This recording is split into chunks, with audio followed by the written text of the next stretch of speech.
నా video social మీడియాలో viral అయిందని తెలిసింది. జనసేన సైనికులకు నేను ఒక మాట చెప్పదలుచుకున్నాను. నేను పెట్టిన వీడియోలో పార్టీ అధినేతను కానీ అభిమానులను కానీ పార్టీని గురించి కానీ ఎక్కడా నేను చెడుగా మాట్లాడలేదు. ఒంగోలులో మా మహిళా కార్యకర్తలు అనుభవించిన ఇబ్బందిని గురించి మాత్రం నేను పోస్ట్ చేయడం జరిగింది. ఇక ముందు ముందు ఎక్కడ ఇట్లాంటి మీటింగ్లు జరిగినా ఎవరు ఇబ్బంది పడకూడదని తగు జాగ్రత్తలు తీసుకుంటారని సదుద్దేశంతో నేను ఈ వీడియోని పెట్టాను. దాన్ని కత్తి మహేష్ ఒక దౌర్భాగ్యుడు వక్రీకరించి వాడి స్వభావానికి దాన్ని వాడుకోవడం జరిగింది. అయ్యా కత్తి మహేష్, మిమ్మల్ని మా వాళ్ళు ఫుట్బాల్ ఆడుకుంటుంటే అయ్యో పాపమని ఎక్కడ ఉండేది నాకు. కానీ ఇప్పుడు అర్థం అవుతుంది, వాళ్ళు ఫుట్బాల్ ఆడుకోవడం కాదు, నీ తల పుచ్చకాయలాగా పగలగొట్టుంటే ఈ రోజు మా పార్టీ వాళ్ళ ముందు నేను తలంచుకునే పరిస్థితి వచ్చేది కాదు. 10 డిగ్రీలు చదివానన్నావు, 20 డిగ్రీలు చదివానని ఎందుకయ్యా? ఇంగిత జ్ఞానం ఉండాలి. ఒక మహిళ వీడియోను నీ స్వలాభానికి వాడుకున్నావు. అది ఏమని న్యాయమా నీకు? నీతో మాట్లాడడం అనవసరం. ఎందుకంటే మా వాళ్ళందరికి చెప్తుంటా, నేను ఆయనతో మాట్లాడి టైం వేస్ట్ చేసుకోవద్దంటు అని చెప్తుంటా. కానీ ఈ రోజు నేను అదే పని చేస్తున్నా. నీతో మాట్లాడి టైం వేస్ట్ చేయదలుచుకోలేదు. నేనేదో చెప్పదలుచుకున్నది మా వాళ్ళకి చెప్పుకుంటాను. ఒక పార్టీ ప్రతినిధి ఒక మహిళా కార్యకర్తలను ఎంత గౌరవించాలి? అది పోనిచ్చి ఆ రోజు మా సమస్యను చెప్పుకుందామని పోతే ఇక్కడి నుంచి పోండి, ఇక్కడ మీకు పని లేదు, మీరు ఇక్కడ రావాల్సిన పని లేదు, మీరు పార్టీ కార్యకర్తల లేకపోతే ఇక్కడ ఏదన్నా గొడవలు పెట్టుకోవడానికి వచ్చారా అని రకరకాలుగా మాట్లాడగలిగింది. పేరు నేను చెప్తాను. నేను ఎప్పుడు పవన్ కళ్యాణ్ గారిని కలిసి అవకాశం వచ్చినప్పుడు ఆయన పేరు చెప్తాను, ఆయన మాట్లాడిన మాటలన్నీ చెప్తాను.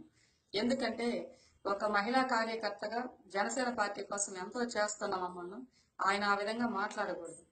అది చాలా చాలా బాధాకరమైన విషయం. ఇకపోతే నేను చెప్పదలుచుకున్నది అంటే, నేను పెట్టిన వీడియోలో 90% మంచిని తీసుకున్నారు, 10% చెడుని తీసుకున్నారు. ఆ చెడుని తీసుకున్న వాళ్ళ కోసమే నేను ఈ వీడియోను మళ్ళీ అప్లోడ్ చేస్తున్నా. ఏదైనా ఒక విషయాన్ని మంచి దృక్పథంతో ఆలోచించండి, మీకు అంతా మంచి కనిపిస్తుంది. మీ చెడు ఉద్దేశంతో దీంట్లో ఏమున్నాయా, ఎక్కడ డొంకలు ఉన్నాయా, ఎక్కడ దీంట్లో లోపాలు ఉన్నాయని మాత్రం చూడొద్దు. నేను పెట్టిన పోస్టులు అటువంటి లోపాలు ఏమీ లేవు. క్లియర్ గా చెప్పాను.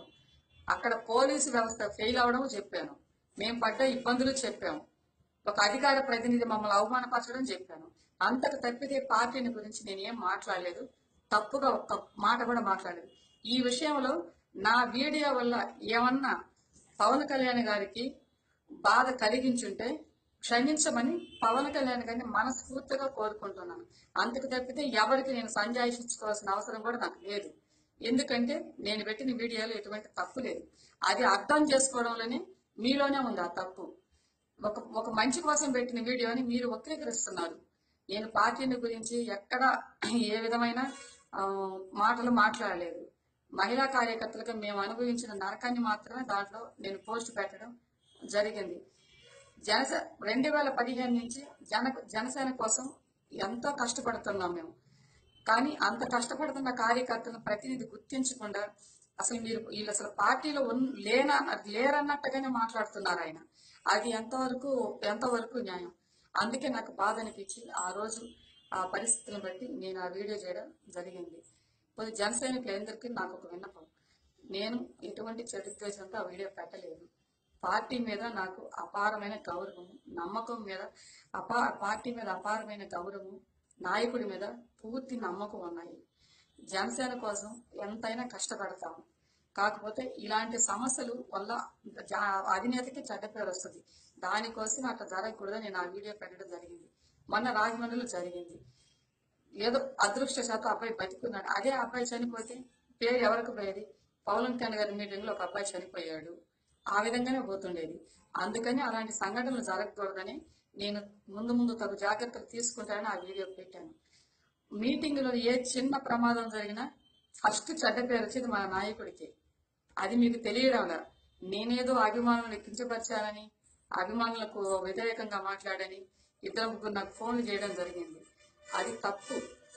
అన్ని దృష్టిలో పెట్టుకొని పెద్దవాళ్ళంగా పవన్ కళ్యాణ్ గారికి ఎటువంటి చెడు పేరు రాకూడదని నేను ఆ వీడియోలో అప్లోడ్ చేశాను. అంతకు తప్పితే దాంట్లో ఎటువంటి చెడు ఉద్దేశం లేదు. మీరు దాన్ని రిసీవ్ చేసుకునే దాంట్లోనే చెడు ఉద్దేశం ఉంది.